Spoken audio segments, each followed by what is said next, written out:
So the kind of failure the team has seen so far is more around technology. They had this idea, they went to this customer who is early adopter, who is okay with some technical attribute not meeting their expectation. What they are not used to is now as you scale up, you work with bigger customers. There, the expectation is not just around technology. There, the expectation is now you are automating my whole factory, and now my factory will come down because you are learning on my assembly line. The expectation, the execution expectation is very different than what you're used to with those early adopters. I want a perfectly working solution.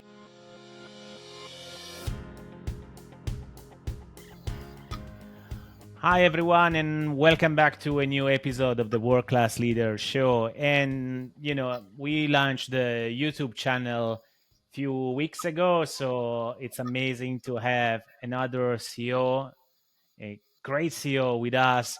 And today we have Ujjwal Kumar, and Ujjwal is the group president of Teradyne Robotics. The Teradyne Robotics group includes Universal Robots, mobile industrial robots, which build human-scale robotics designed to work alongside people doing tasks that are dull, dirty, and even dangerous. Ujjwal has 25 years career spanning multiple industries and major multinational corporations, including General Motors, General Electric, and Honeywell.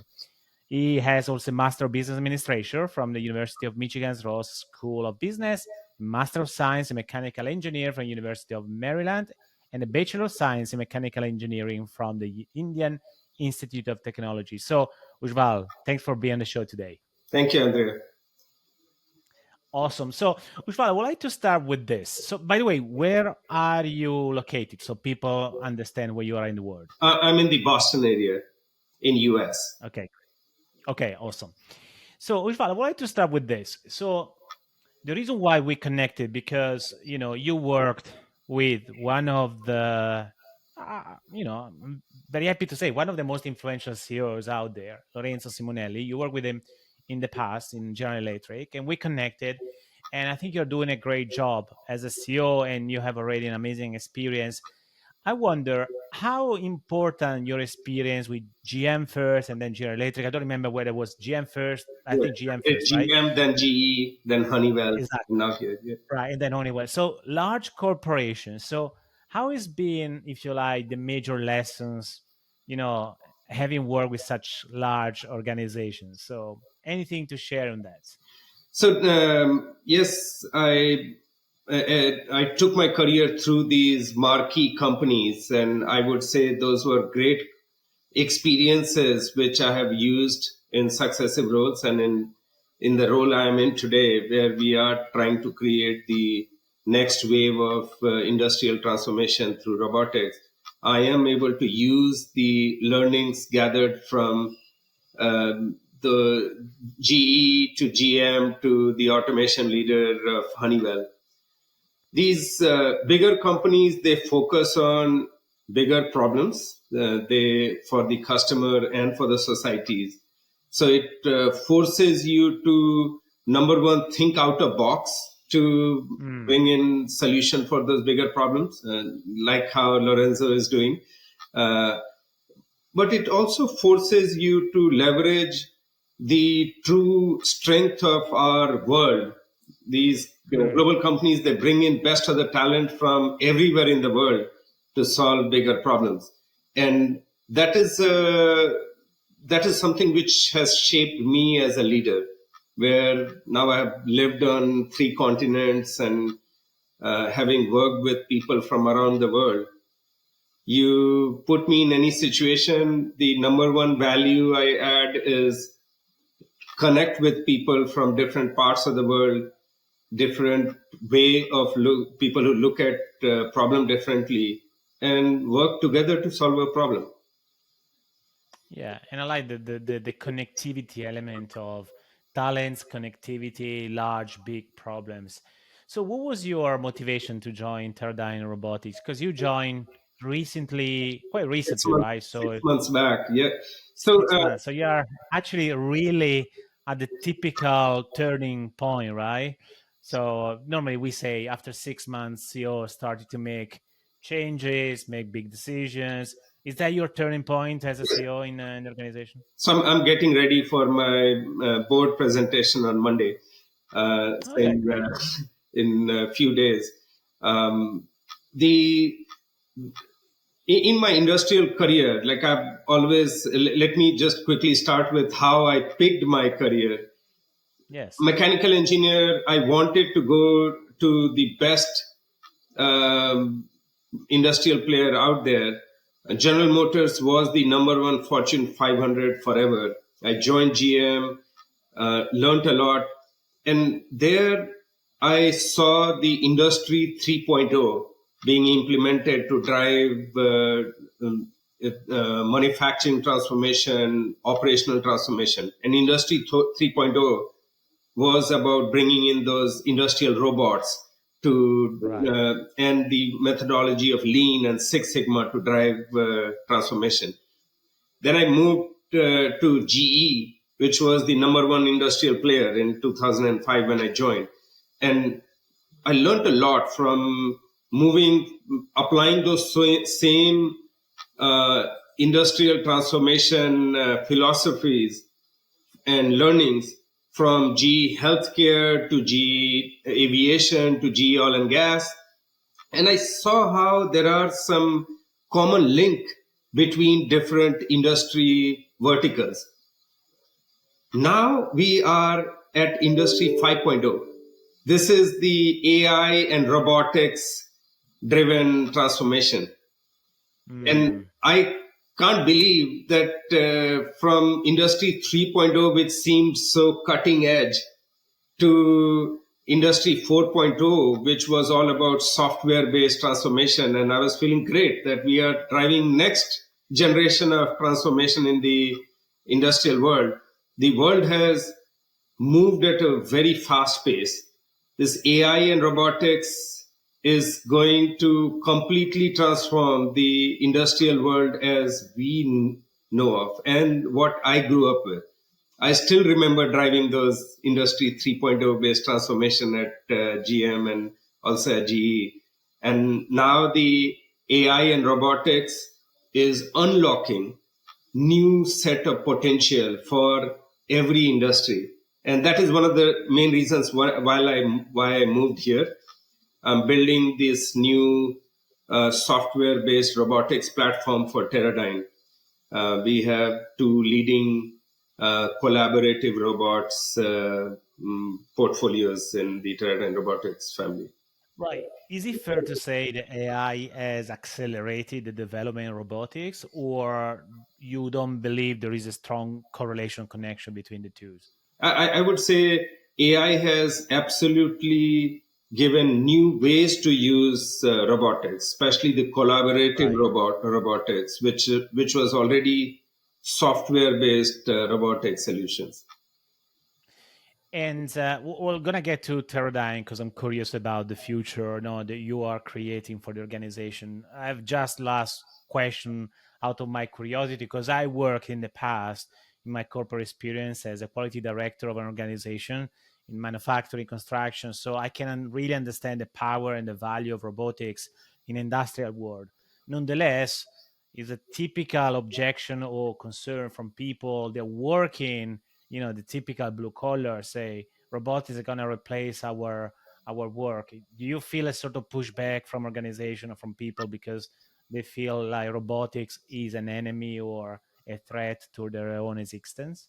So interestingly, I'm for last 6 months I have visited more than 70 customers globally, and spent a lot of time trying to understand what is the real societal value of what we are trying to do here.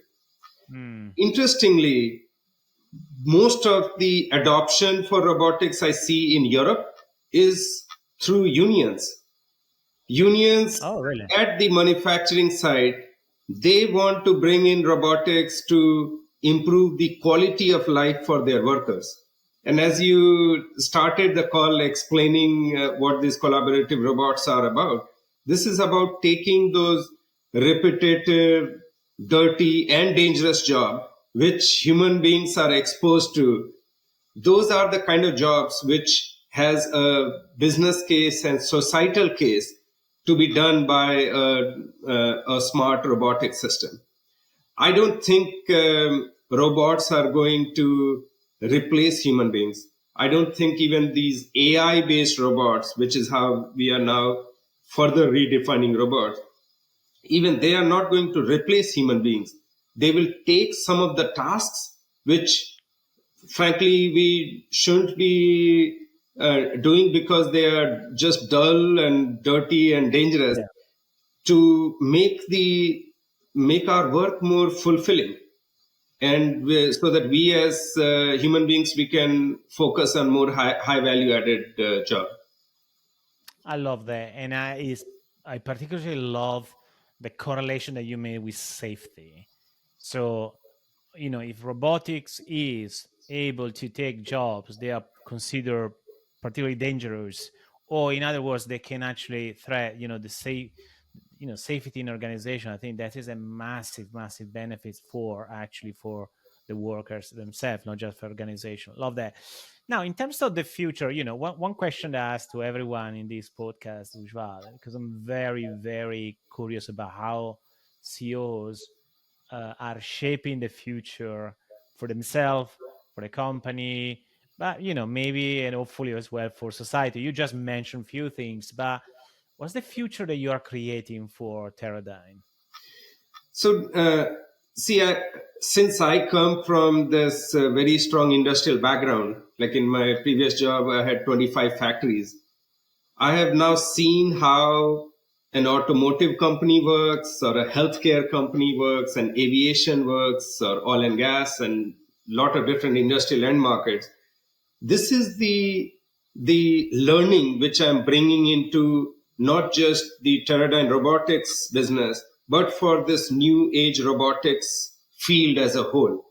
We robotics field is full of entrepreneurs who know the robotics technology really well, and now the AI, ML, and those software through which you can take robotics to the next level.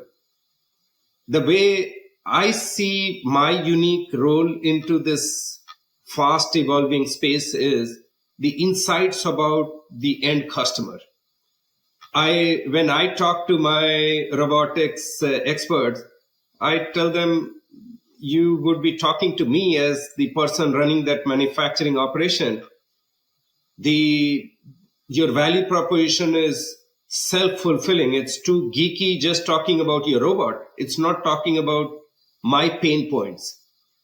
Let's talk about what are the use cases which will solve my real problems when I am trying to manufacture this new product or run this logistics operations. So I see my role as somebody who has been through the industrial world in a lot of different industrial end markets for a long time. And I can bring in those end customer and end application insights for the robotics industry. Right. That's amazing. Now, if we think about the growth of the company, so I mean, I know that you are, recently starting, in just 6 months, so definitely it's still considered kind of the onboarding and time for you to define the strategy for the future. But are you leaning towards the creation of a very bold strategy, or it's more incremental? So, in other words, what's the secret sauce? What is a big achievement that you have potential in your mind, or it's already part of your strategy? So the reason I'm asking, because I'm curious to understand whether people in your organization, they are thrilled, emotionally connected to the purpose, to the strategy that you are creating, or not yet.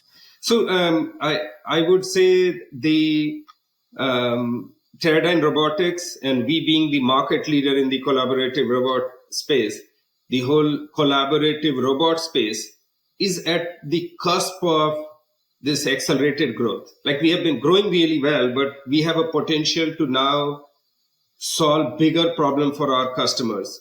And my number one focus is how do I accelerate customer adoption? And it is not just a technical problem. It is clear understanding of what is the true customer issue, which can be solved in a standard way and not custom designing things side by side so that we can scale up very quickly.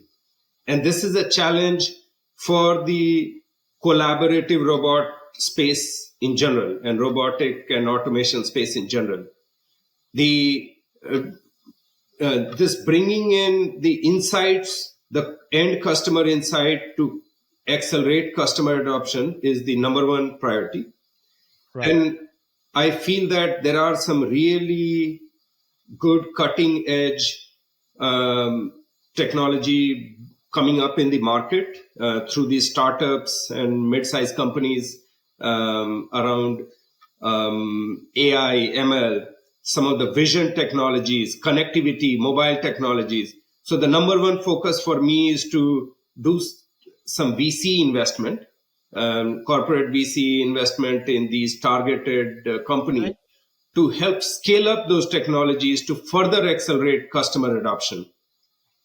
The third one right. is, as we look to further expand the Teradyne Robotics portfolio, I see an opportunity to bring in other businesses in the platform to help solve the customer's automation need in newer ways.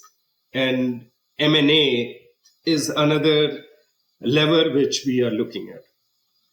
Right. So there is a clear growth strategy that goes through other acquisition of other companies, but also, it's very important for you, besides the standardization, which I think is an incredible, powerful strategy if it works in terms of reducing cost and more reliability in terms of service and product provided, but also the corporate venture funding. So incubating startups, given technology, so then it becomes part of your go-to-market strategy. So that's brilliant. Great. So let me shift gear a little bit, as we always do with the guest, from company to yourself. So you have been a CEO's president of different organizations in the past, so that's not the first rodeo. But it's always to some extent, is a first rodeo, right? Because you join a new company. So what are the challenges besides the go-to-market, and what you said, more from a human, standpoint? So people, culture, growth. So what are the major challenges that you are facing right now? Or maybe something related to your executive team or more cascading. So I'm curious to hear, what you're facing on. And by the way, I'm also curious to see whether there are some similarities with challenge that you face in the past, or sometime, or this time is kind of a new thing for you. So there is surely a link between businesses I have scaled up in GE and Honeywell kind of setup to now more like smaller size but much faster growing business. Right. Which is around how do you build a more resilient and nimble workforce? When you are trying to create something new or you are trying to scale up quickly, the growth is never in a straight line. You will always go through ups and downs. The building that leadership team, which is focused on proactively looking at what are the ways in which things may not go right, how do I move quickly, and like more cliched, fail fast. That whole leadership muscle of resilience and nimble decision making becomes very, very critical. What I'm realizing that in both universal robots and mobile industrial robots, they have been super successful with a startup kind of mindset where people have come, brought in these new ideas, excited their customers.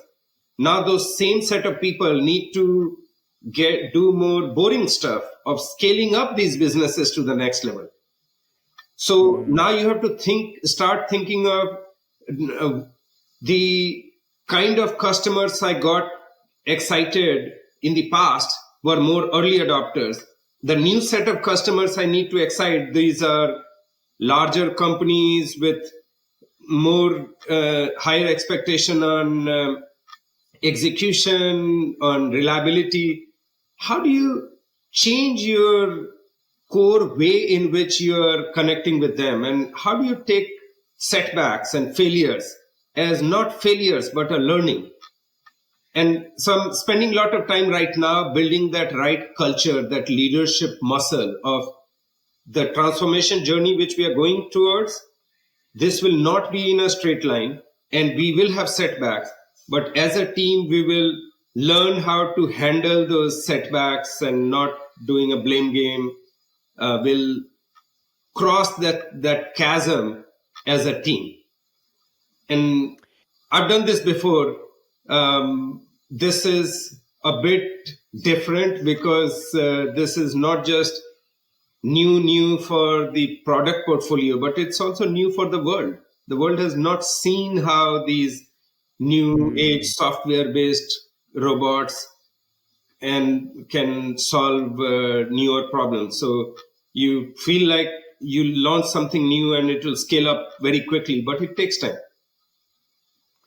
Right. And that's interesting, by the way, because you mentioned resilience, but also you mentioned the element of failure, which is, clearly interconnected. And this, by the way, is interesting as well, because you said that's not necessarily the first time that you have seen this. And by the way, I believe, in a large organization, also based on my experience as a corporate, but also in the work that I'm doing right now with companies and leaders, is quite kind of a typical, attitude or mindset in organization. They became very complacent or conservative just because they are either too large or because they've been working on the same sort of positioning or products for many years. You say we're bringing something completely new that is still under discovery, exploration. So you definitely need to create that mindset. You mentioned the word culture, which is great, and I think, if I may, I think there is also, most probably even importantly, is the element of mindset and attitude, because the mindset then is going to drive culture and behaviors. But I get your point. I think you are definitely right. So, do you see, in other words, people, they are a little bit resistant to the idea of failure because they associate failure as a personal failure or something that happens to them, rather than kind of a learning, as something that you are seeing at the moment. So that's why you're changing. You're really focused on that. Yes. So the kind of failure the team has seen so far is more around technology, where they had this idea, they went to this customer who is early adopter, who is okay with some technical attribute not meeting their expectation. What they are not used to is, now as you scale up, you work with bigger customers. There the expectation is not just around technology. There the expectation is, now you are automating my whole factory, and now my factory will come down because you are learning on my assembly line. And there you feel like you let down the customer, because the customer really makes you feel that the expectation, the execution expectation is very different than what you're used to with those early adopters. I want a perfectly working solution. And that is the scale up journey the team has been going through for last few years. And right now I'm focusing on, let's build those leadership muscle to proactively create what if scenarios, to handle these potential setbacks. And when the setback comes, how do you use that as a learning moment so that the same mistake doesn't happen again? Bigger companies, they have gone through this journey multiple times. For smaller companies, several of these leaders, they are going through this, crossing the chasm for the first time. So I feel like the learnings I had from GE and Honeywell, scaling up businesses, I probably got a lot of help from the structure and the culture. Here, I'm having a lot more impact, direct personal impact in building that right culture and that right personality attributes to help these people cross the chasm. So here's a question. So, and by the way, I think what you said before, paraphrasing, what you said in terms of you're going to the bigger customer, is not any more early adopters. So it sounds like what is really happening is they have higher expectations. So you or your team, you need also to set your own standards at a different level because the level of challenge and opportunity is bigger. So I think there is an element also feeling well with the idea of doing more than just providing technology. So there is something there in terms of mindset, attitude, which definitely concourse into the element that you said in terms of resilience.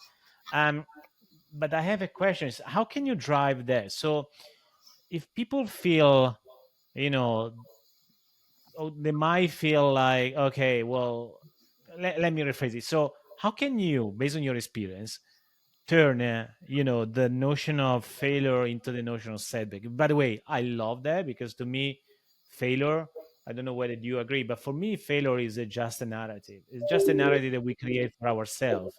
It's not necessarily a fact. Most of the time is just one of the many interpretation what something happened to us, but we perceive it as a failure rather than maybe perceiving, as you said, learning or setback. How can you turn that? Because not something necessarily easy, because that requires a different viewpoint which you have to help people to see, to change. Absolutely.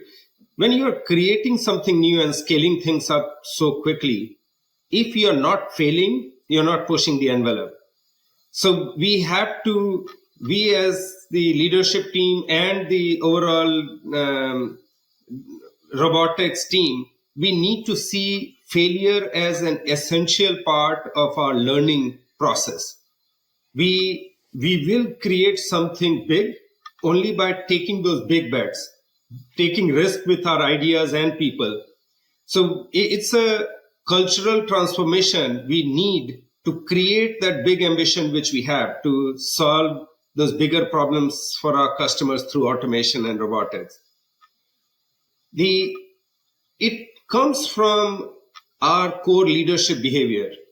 If I Mm. say failure is okay, but next time there is a failure, I go really hard on them saying, how did you not see this coming?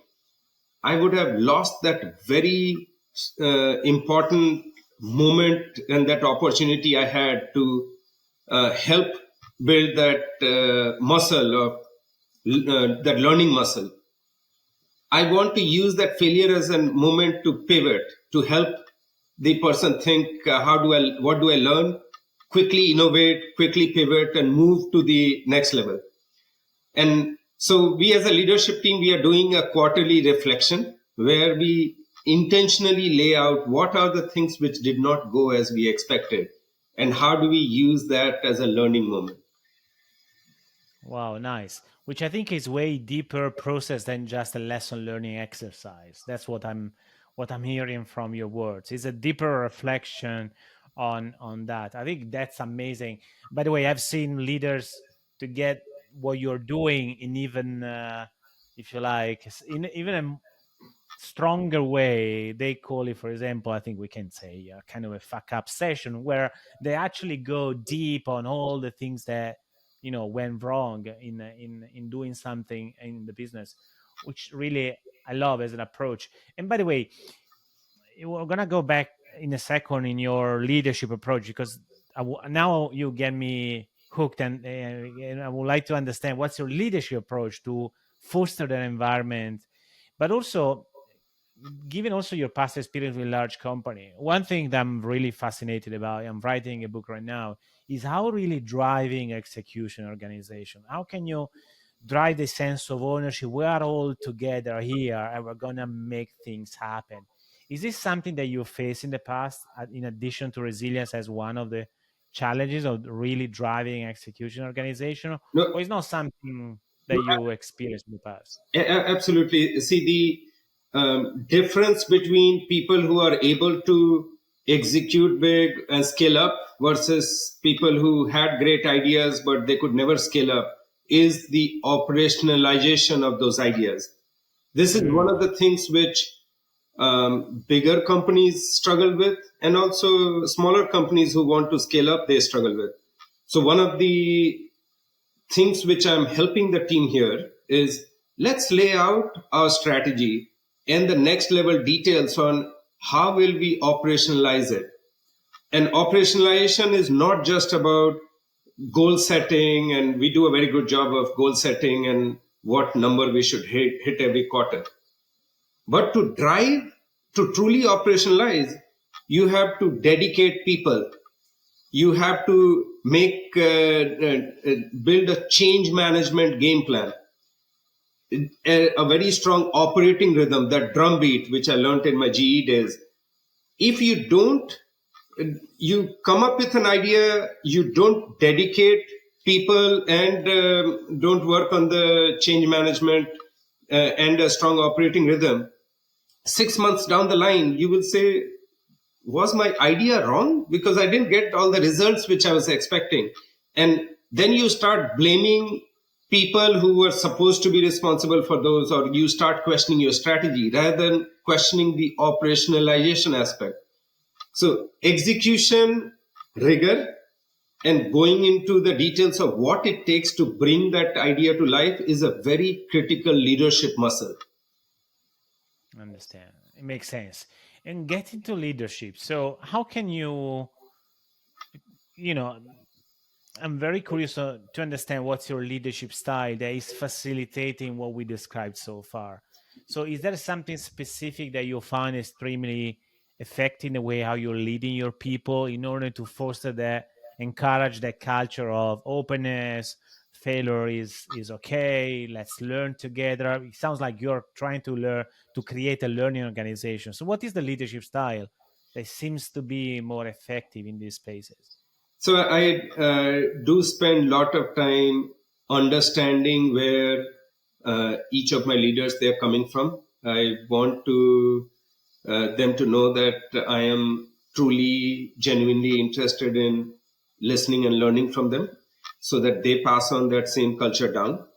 That enhanced engagement helps us not only build a solid strategy, but also stay on top of any of the execution blind spots. Then I have some of these processes around quarterly reflection session, helping people lay out ways in which things may not go right, and are you the whole learning and reflection is something which should be done at all levels of the organization to have an organization which is growing, whether the market goes up or down. I have seen organization getting complacent, thinking that I pulled together a game plan, I'm executing really well on that game plan. Let's just stick with that for next couple of years before doing a course correction. Unfortunately, the industrial world seems to completely change every few years. And if you don't change your style of engagement and energizing that same team, you will be blindsided very quickly. And right. So now I have an element of flexibility. Yes. So that nimbleness, courage to change your strategy, those things are more critical today than ever. I had I started my career with General Motors. It was number one Fortune 500 company when I started in 99. I could see how we got complacent. When you are at the top, it's okay to be at the top. But if you start behaving like you are on the top, the only way forward is down. When I left in 2005, we were still number one, number two player in the market. By 2008, GM was in bankruptcy court.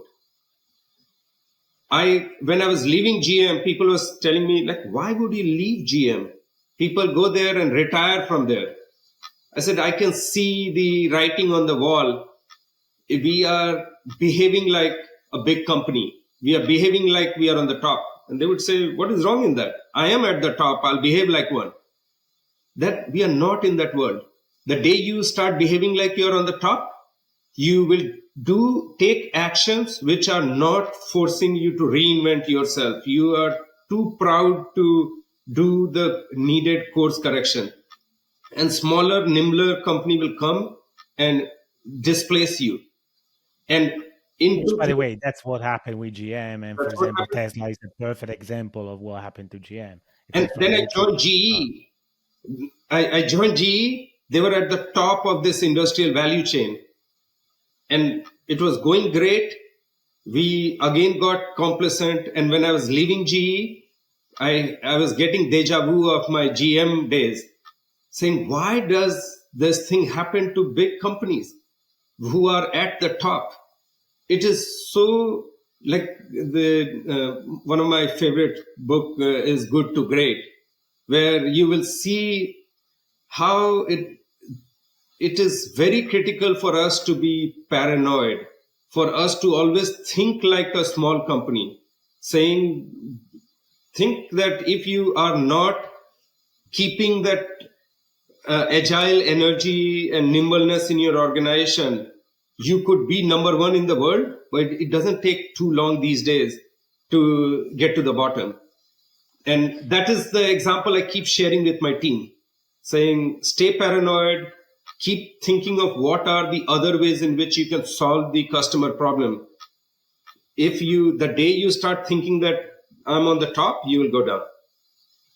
I love that. And I like actually it's the first time I hear a CEO using the word paranoid, but being paranoid just because you want to avoid, failure, but these are real failures that large organizations have done in the past because they became complacent and did not challenge themselves.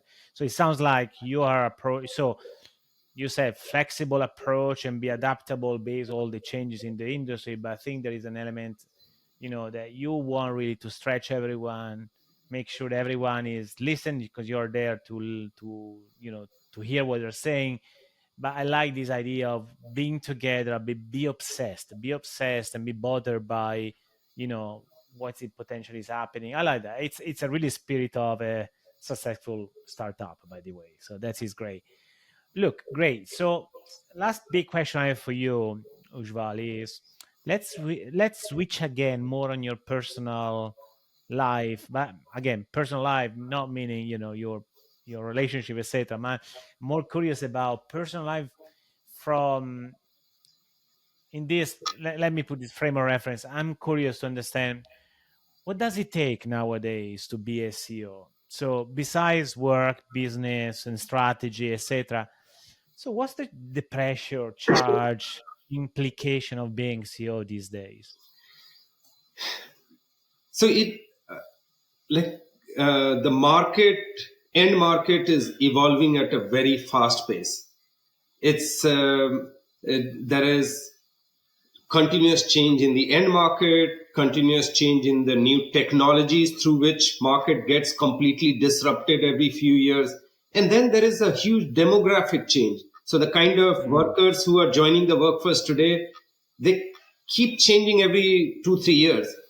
There is that agility and the ability to stay on top of what you need to change in your strategy to core culture to your operating rhythm is very, very critical. So one of the things which, like, I mentor and coach leaders in the industry right now, I've been doing that for the last several years. One of the things I always tell them to focus on is learning. Don't look at your career growth in terms of what job title you are getting. Look at career growth as what are those new learnings you are getting in your career. So if the depth of learning which is needed today to be a successful CEO is a bit different than what was needed to be successful CEO 20 years back. Today, Mm. you need to know the technology of that space, to the commercial attributes, to financial acumen, as well as operationally what it takes to take the business to the next level. That it's very difficult to be perfect technically, commercially, financially, and operationally all at the same time. But as a leader, you need to be humble about what are your key learning needs and what is that next job I should take, which will help me learn what my gap is. And it is difficult sometimes when you are looking at growth to take a title hit, saying I was already a president and this job looks like a vice president. It's not about the title. It is about what is that new learning you are getting, which will take you to the next level. And that is something which I have used in my career myself. This is something, a coaching I have given to leaders in my team who have done really good career wise. The focus on learning as a key matrix to drive career growth is a key advice I would give to anybody who wants to grow their career on the CEO track. And pressure is something that you think that, that you feel personally or you felt before. Because look, one thing that I notice in many CEOs, by the way, the tenure of many CEOs now is getting a little bit shorter. There is a little bit, broadly speaking, more pressure to deliver, to perform, etc. Is that something that you feel or you felt, or this approach that you are having, which is, by the way, awesome, having a learning approach, learning mindset, is essentially preventing you from feeling pressure from whatever the industry is asking for, shareholders, and so forth? So, stress is the part of the game here. You want to have an executive career. Number one thing you need is executive stamina. I exercise regularly. I meditate. Whenever I'm in the plane, I try to focus on calming myself down. And Nice. I feel that some of those proactive way to calm yourself down helps you connect with your team better, connect with your customers and your investors and your board better. The um, executive stamina is what will take you forward career wise. Yeah, that's great. So, coming to the end of this episode, Ujjwal, I mean, just very, 30 seconds answer. So you said before, but because you said, we spoke about learning for most of the conversation. What has been your number one learning across your entire career in 30 seconds? The focus on learning as a key matrix for growing your career and growth of leaders in your team. And if I go on the other side and thinking about regrets, you know, is there anything in your career that you think that you regret or having done it, that you didn't want to do it, or you ended up not be a good idea? So, short answer is I won't change anything in my past. Yes, I have had multiple missteps in my life and at work, but I see each of them as a learning opportunity, which made me stronger and a better leader. Awesome. Last question about reading. So you said Good to Great, Jim Collins, one of the best books out there. Is there any other book that made the difference for you? And there is this another book from Stephen Covey. Actually, I have it here. This Seven Uh-huh. Habits of Highly Effective People, which I Yeah. would again highly recommend. It is more of a life coach which you can Of use course. to handle yourself beyond just work. Yeah, and no surprise. No, it's not a surprise that is the book that most of the guests in my podcast, so 121 episode, have mentioned. So not a surprise, just because it's such an amazing book. Great, Ujjwal. So where people should go if they want to know more about Teradyne Robotics, or if you want to get connect with people, is that LinkedIn your place for people to connect with you, or learn a Yes. website? What was the website, by the way, so people can have a look? So it's Teradyne.com for knowing about Teradyne. And for me, they can go to my LinkedIn page, drop me a note. I'm pretty responsive. And I always like learning from people from all walks of life. And I'm looking forward to working together to drive this next level of transformation for the industrial world. Yeah, I love that. That is a great final message. So for me, good luck, Ujjwal, for keep shaping the future for the company, but also for the society, which I think is powerful and that is purpose driven. So I love that. So thank you so much for being on the show today, Ujjwal. Great. Thank you, Andrea. Ciao.